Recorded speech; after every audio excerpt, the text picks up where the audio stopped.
2008 banks collapse. Millions lose homes. Government bails out the institutions that caused the crash.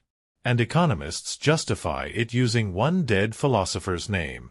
Except he never wrote what they claim.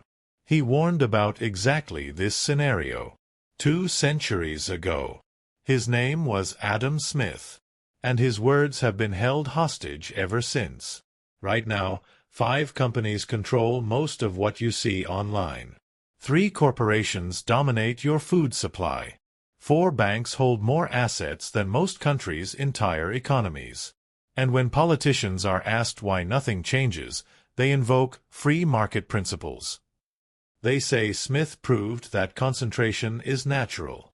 That intervention makes things worse. That if we just leave markets alone, prosperity follows. There's only one problem with that story.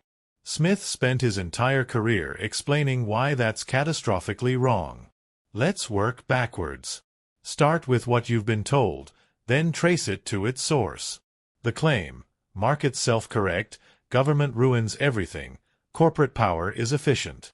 The supposed author, Adam Smith, 1776, The Wealth of Nations. The evidence, something called the invisible hand. Now here's what nobody mentions. That phrase appears in his book exactly once in an economic context. Once. In a book that's 950 pages long. And the example isn't about markets perfecting themselves. It's about a scared merchant making a defensive choice that accidentally helps his country. Fear. Not wisdom. Not market magic. Fear. Before we go further, understand what Smith actually did. Not an economist, that job title didn't exist yet. He held the chair of moral philosophy at Glasgow University. His first book wasn't about wealth. It was called The Theory of Moral Sentiments. 640 pages on human psychology, empathy, and why fairness matters to functioning societies. That's the foundation. Morality shapes the system. Economics follows. But modern capitalism flips the script, embraces the economics, abandons the morality, then wonders why the system keeps breaking. Scotland, 1750s. Smith isn't studying free markets, he's cataloging monopoly power. The East India Company dominates half the global spice trade, commands 200,000 soldiers, double Britain's standing army. More than a business. A private nation with trade routes and tax collectors. Royal monopolies control tobacco, sugar, textiles. Guilds fix wages and prices. The Crown decides who trades what, where, and when. Smith documents merchants bribing officials. Corporations drafting favorable laws. Competition crushed by whoever controls the system.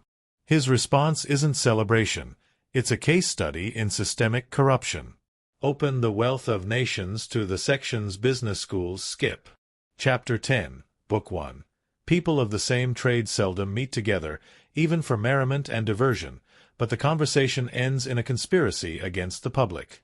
In other words, give merchants a room, they'll divide up the market. Chapter 2, Book 4. Merchants and manufacturers are the people who profit most by this monopoly. Their interest is always in some respects different from, and even opposite to, that of the public. Plain language, what's good for corporations rarely matches what's good for everyone else. Chapter 8, Book 4. He labels the East India Company's monopoly absurd and oppressive. Says it corrupts governments and bankrupts nations. These aren't footnotes. These are central arguments. So what did Smith actually advocate? Government-funded public education, to prevent the poor from being exploited through ignorance. Banking regulation, to prevent financial recklessness. Infrastructure investment, because private companies won't build unprofitable but necessary projects. Progressive taxation, to fund the state without crushing the poor.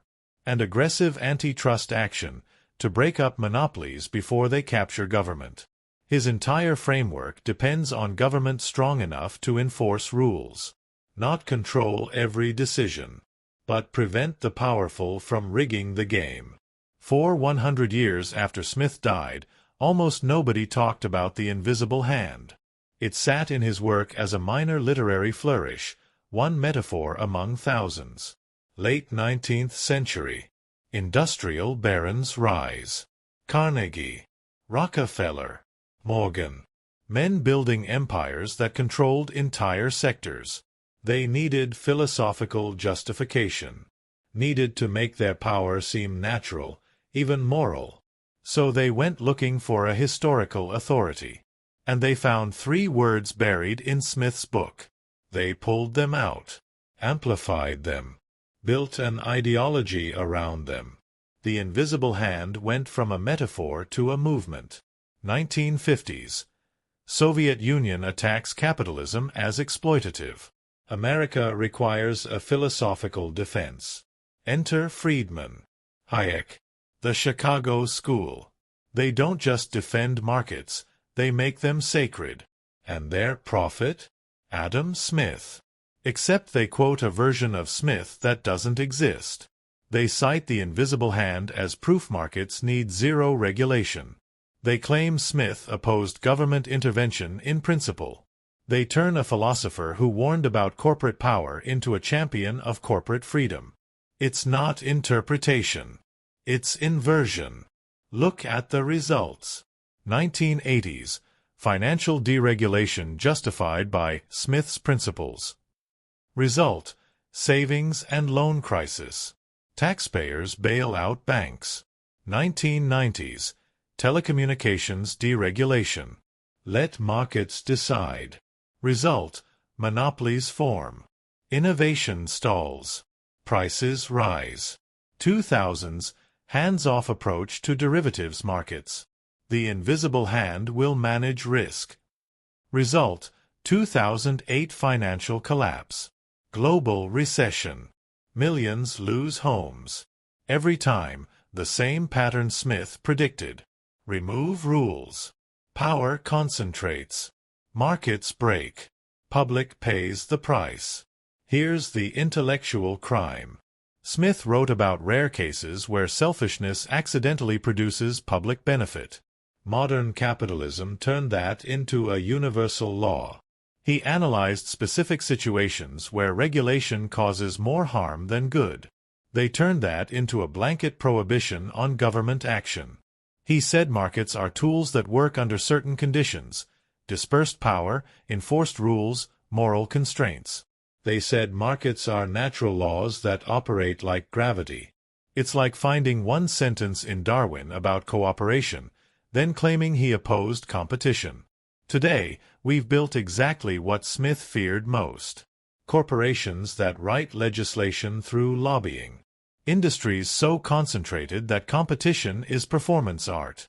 Financial institutions whose failure threatens entire economies. Tech platforms that control public discourse. And when people demand change, they're told, Smith proved government intervention fails. But Smith proved the opposite. He proved that without intervention, private power becomes tyranny. That markets without boundaries become monarchy disguised as meritocracy. This isn't about economics anymore. It's about authority. When you want to push a policy, you need credibility. So you find a respected historical figure. You extract one quote out of context. You repeat it until it sounds like truth. Then you bury everything else they said. It's intellectual laundering. Smith's name gives legitimacy to positions he explicitly opposed. His reputation covers for outcomes he explicitly warned against. And the real Smith, the one who wrote about justice, fairness, and the dangers of unchecked power, gets locked in the footnotes. If you actually read Smith's complete work, a different picture emerges. Markets are useful when designed properly. Competition requires referees. Prosperity demands that power stays distributed. And the economy isn't separate from ethics, it's built on ethical foundations. When those foundations crack, everything else collapses. That's not socialist propaganda. That's Smith's core thesis. The man they turned into a free market fundamentalist believed the market was a human construction requiring constant maintenance. Like democracy. Like justice. Like any system humans create. Understanding what Smith actually said doesn't solve today's problems. But it removes the fake authority justifying those problems. It exposes the intellectual fraud at the heart of modern economic policy. And it opens space for honest questions. What concentration of power is too much? When do markets need intervention? How do we prevent the wealthy from rewriting rules? These aren't radical questions. They're the questions Smith spent his life examining. The questions his name gets invoked to silence. The invisible hand won't save us because it was never meant to. Smith didn't believe in economic magic. He believed in human design. In rules enforced. In power balanced. In fairness demanded. The version of capitalism that quotes him today isn't his legacy. It's a hijacking of his legacy. And the real tragedy isn't that they misread him. It's that they stopped reading him entirely.